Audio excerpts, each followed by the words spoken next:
Nazi's superhero watch. Nazi twitched his nose, the scent of damp earth and fallen leaves filling his nostrils.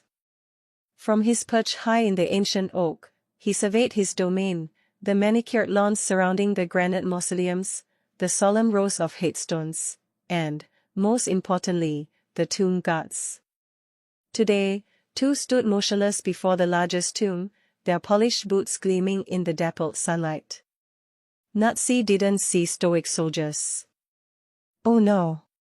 He saw robo-gods, powered by solar energy and programmed to protect the hallowed grounds from interdimensional villains.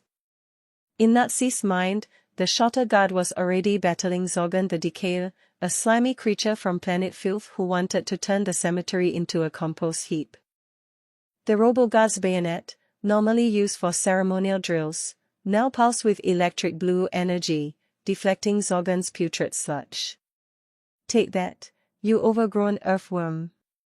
Nazi squeaked, mimicking the god's imaginary retort. He scrambled down the oak, landing softly on a bed of moss.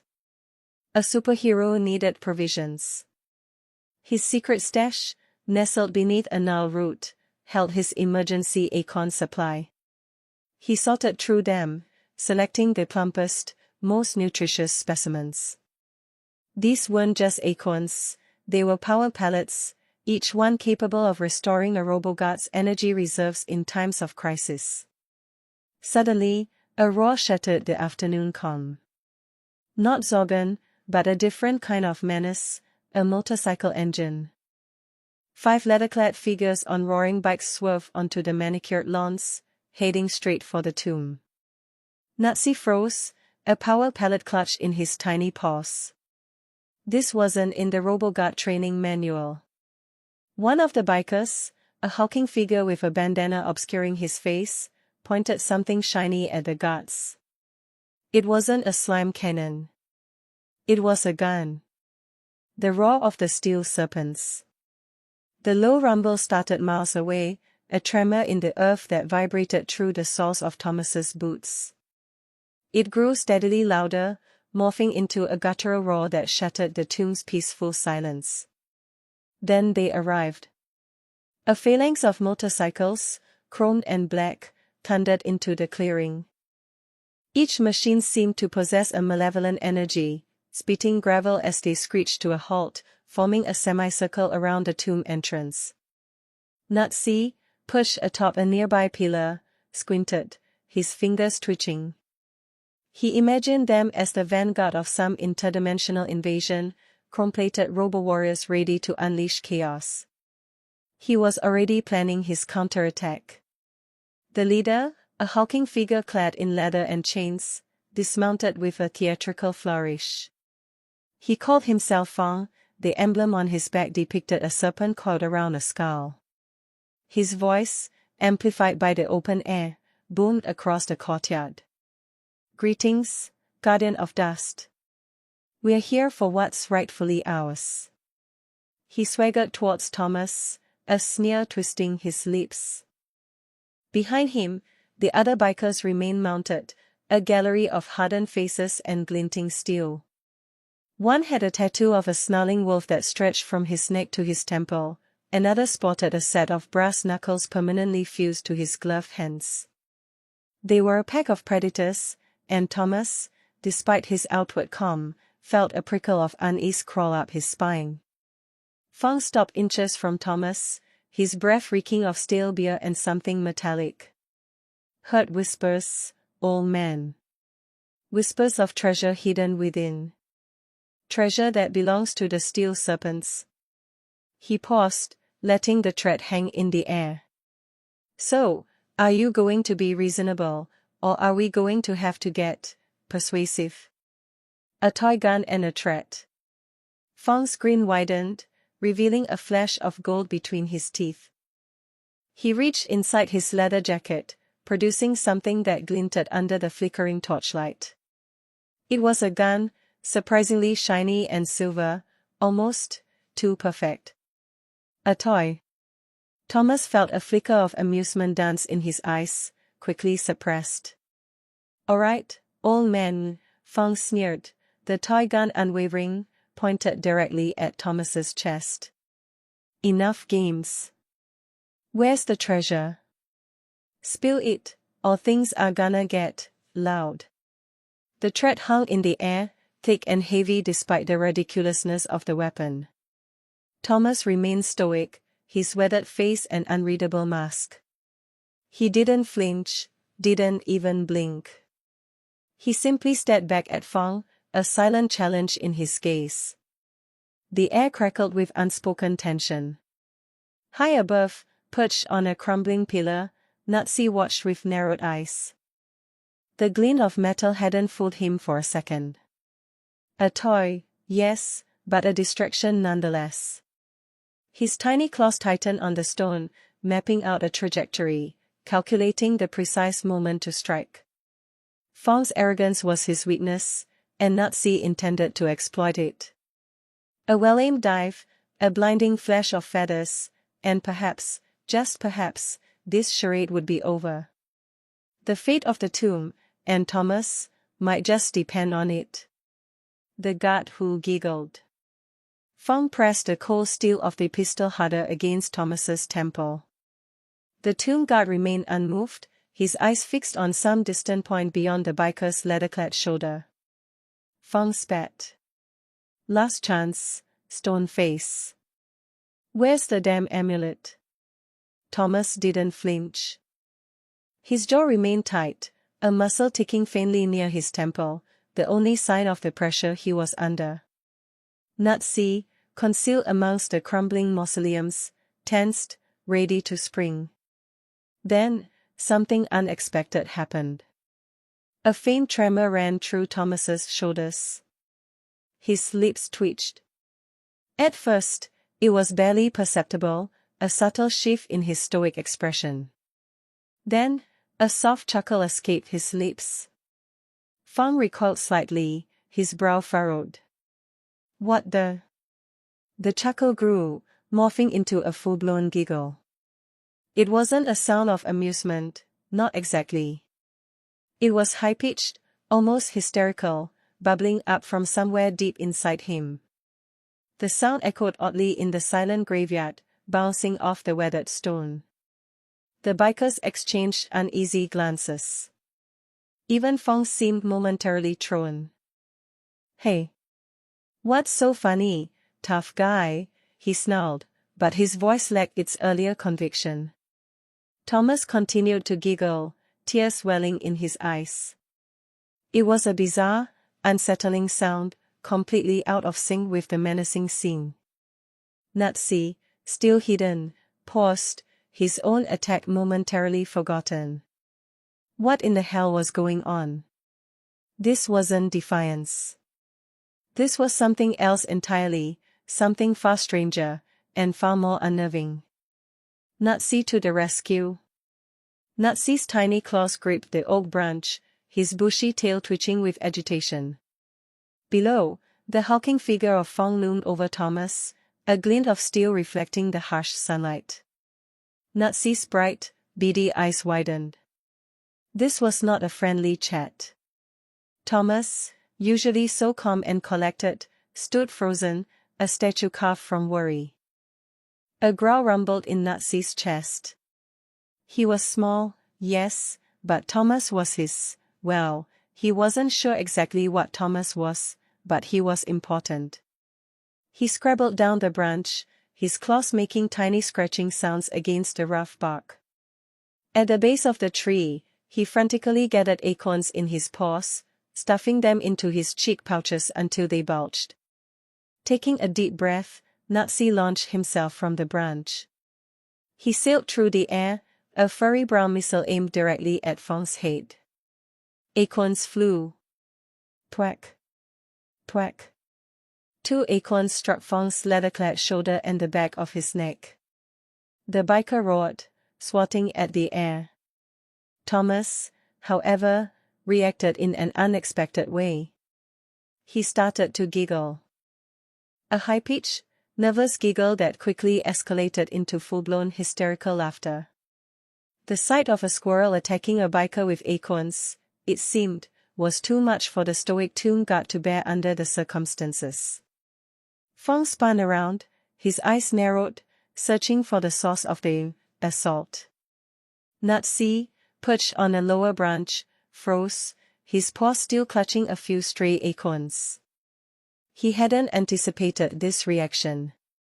Had he made things worse? He willed himself to disappear into the leaves, confusion swirling in his tiny brain. Echoes of polished boots. Thomas was losing it. Hysterical laughter bubbled from his chest, escaping in short, manic bursts. He clutched his stomach, tears streaming down his face, completely useless. Fang snarled at him to shut it, but Thomas was beyond reason, lost in the absurdity of it all. Then, above Thomas's choked laughter and Fang's furious whispers, came another sound. A rhythmic thud, growing louder, closer. Thud. Thud. Thud. It resonated through the clearing, vibrating in the very ground beneath their feet. Natsi, peering down from the relative safety of the ancient oak, whimpered. He hadn't meant to bite the shiny man. He really hadn't. He just reacted. Now, more shiny men were coming. The trees parted, revealing them. Tomb guards. A phalanx of polished steel and unwavering resolve. Their boots hit the earth in perfect synchronization, thud, thud, thud, a relentless, echoing march. Each guard's face was impassive, a mass of cold determination. Rifles were held at the ready. A collective gulp rippled through the steel serpents. Fang lowered his weapon slightly, his bravado faltering. The air, thick with tension only moments before, now felt heavy with dread. Even with their superior firepower, they were outnumbered, outmaneuvered, and facing an enemy that seemed utterly devoid of fear. The steady approach of the tomb guards was a relentless tide, threatening to engulf them all. What had started as a simple grab and dash had spiraled into a nightmare. The great motorcycle mishap. Fang nearly swallowed his tongue. Natsi, whimpering like a kicked puppy, stood frozen in the doorway, his tiny hands clasped in prayer. Beyond him, the dull glint of polished brass, the tomb guards, more of them than Fang had seen all day, were marching in their direction. He stumbled backward, kicking over a stack of rusty pipes. Natsi, what in the blazes? He didn't finish the question. His heel caught on the low-slung frame of his motorcycle, sending him sprawling. The bike, deprived of its precarious balance, clattered onto its side, sparks skittering from its chrome fender against the concrete floor. Panic seized Thomas. He let out a high-pitched squeal, burrowing deeper into the shadows. Utterly useless. As Fang flailed, trying to regain his footing, the plastic weight of the toy gun slipped from his grasp. It arced through the air, a bright orange projectile against the gloom, rotating end over end in slow motion. A collective gasp swept through the approaching guards. The plastic weapon sailed high, a ludicrous, brightly colored harbinger of doom. It hung suspended for a moment, then began its descent, aimed directly at the lead guard. Natsi squeezed his eyes shut, a strangled sob escaping his lips. He knew this was his fault. The plink heard round the tomb. The cold steel pressed against Thomas's temple, the silence stretching, amplified only by the frantic thumping of his own heart. He squeezed his eyes shut, bracing for the inevitable. Then, a ridiculous plink. Something light bounced off his head, landing inside his helmet with a hollow thud. Confused, Thomas cautiously opened one eye. A bright orange plastic toy gun nestled against his cheek. Then, the tomb erupted in laughter. The sound bounced off the ancient stone, echoing and mocking. Shadows danced with the sudden movement as the other steel serpents doubled over, clutching their stomachs. Fang, his face crimson, shuffled forward, trying to stifle a snort. "Got you good, Tommy," growled Rooster, wiping tears from his eyes. Thomas ripped the helmet off, fury warring with relief. He felt utterly, devastatingly useless. Nazi, frozen in the doorway, whimpered. He hadn't known.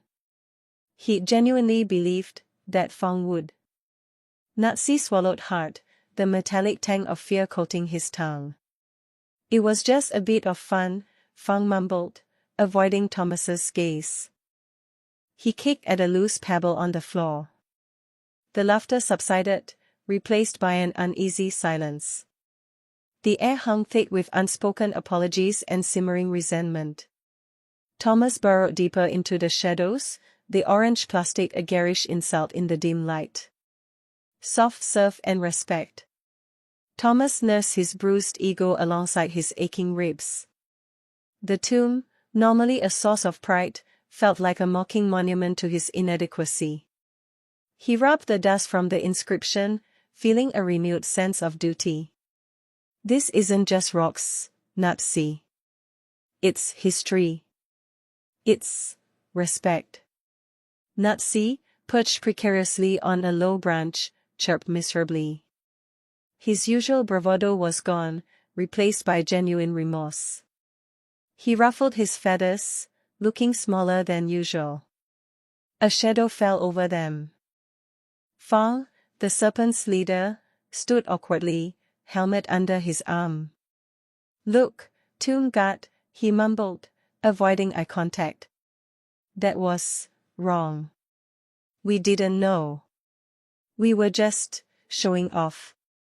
He kicked at a loose stone. "I'm sorry. All of us are. How about I buy you both some soft serve? My treat." Thomas eyed him, suspicion warring with a desperate need for something sweet. He glanced at Nazi, who was looking at Fang with cautious curiosity. "Strawberry swirl," Nazi cheeped hopefully. Thomas sighed. "All right. But understand this, Fang. Next time, it won't be ice cream we're talking about." Fang visibly relaxed. "Deal. Strawberry swirl it is." He produced a handful of credits. Nazi immediately hopped onto Thomas's shoulder, nuzzling his cheek in gratitude. As the serpents, now forever to be known as the soft serve serpents, rumbled away, Thomas felt a flicker of something that wasn't quite forgiveness, but close enough. Nazi, emboldened by the promise of ice cream, puffed out his chest. "I'll keep an eye on things, Thomas. No one messes with the tomb on my watch."